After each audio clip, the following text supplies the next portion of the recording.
Regular pivot tables have a handy setting that allows you to show items in the pivot table even if there isn't any data for them. Unfortunately, this setting is grayed out in Power Pivot pivot tables. So in this video, I'm going to share a way you can force the Power Pivot pivot table to show you items with no data. We'll start by looking at how you can show items with no data in regular pivot tables and why you might want to do this. Here I've got a tiny data set with counts by region and department. And notice that finance is the only department with data for every region. So when I insert a pivot table for this, let's just pop it here, and region, department, and we'll have the sum of the count. Let me just change the formatting so that it's easier to see. We'll show it in a tabular layout. And I'll add a slicer, right click, add a slicer. Now if I filter based on the department, for example finance, we get all 4 regions present. But with IT and operations, they only have data for 2 regions. This can be more of a problem when you're viewing data in a pivot chart. So let's just insert a column chart.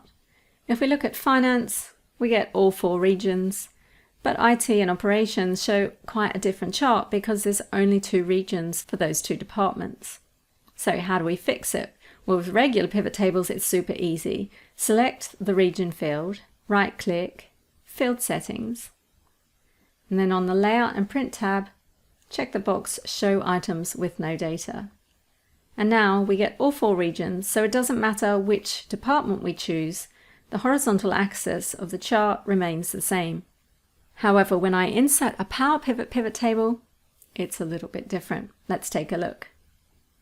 So I'll insert a pivot table from the data model, which is Power Pivot. I'm going to pop it here on this existing worksheet. And the table I want is the region data. So region, department, and we'll have the sum of the count. Let's change the formatting again to turn off the subtotals and show it in a tabular format. We'll add the slicer, bring it over here, and resize it slightly. Now, if I choose IT or operations, you can see we have the same problem. Finance has all 4. It would be nice if the solution was a right click and then go into field settings and layout and print, but you can see show items with no data is grayed out. The solution is to create a dimension table that contains a unique list of the items that you want to display. In my case, a unique list of the region names. Now I've done that here, so let me unhide this column and you can see my dimension table here with the regions listed. I've already loaded it into Power Pivot, so we need to go to the Power Pivot tab and open the Power Pivot window via the Manage button. And then in the diagram view, I've got my region data and regions here. So all I need to do is left click and drag to create a relationship between the 2 region fields. There's the connector line, shows me the relationship. So let's close that down. Now what I need to do is remove this region field, which is from the original data tab, and instead replace it with the region field from my dimension table. It doesn't look any different yet. You can see we still only have 2 regions for IT. So the last step is to create a measure. So we'll create a new measure. We'll add this measure to the region data table and I'll call it total count. And the formula is if is blank, the sum of the region data count, then return 0. Otherwise, just sum the region data count. Close sum, close if. Let's check the formula. Now I can just zoom in a bit on that so you can see it more easily. We'll give it some number formatting as a whole number. So what we're doing here is creating a measure that simply returns a 0 if there's no data for the region. And we'll see that that forces all regions to be present. As you can see, this is my measure that I've written. I can now get rid of this one, and it doesn't matter which department I choose, all regions are always present. So that's how we get around this limitation in Power Pivot. Let's take a look at another common example. Another time you might want to show items with no data is when you're plotting date-related values in a chart. For example, this data here doesn't have a value for every date in the month. So if I insert a pivot chart, we'll just go Insert Pivot Chart. We'll just pop it here for the time being. And I want to see date and amount, you can see in the chart that it's only plotting the dates that I have data for. What I really want to see is, particularly on a date axis, is that data spread in line with the calendar month. So again, the solution is to create a dimension table that contains all the dates that you want displayed in the chart.